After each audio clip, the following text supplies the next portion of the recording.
Let's draw the cute puppy here. First, you draw the letter Y like this. Put the eyes and the nose here.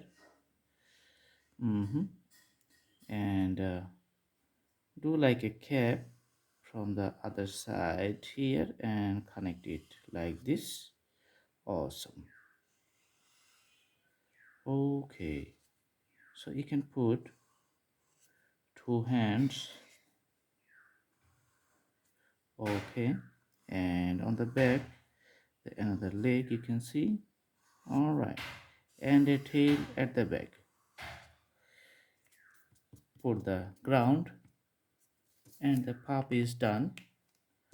All right,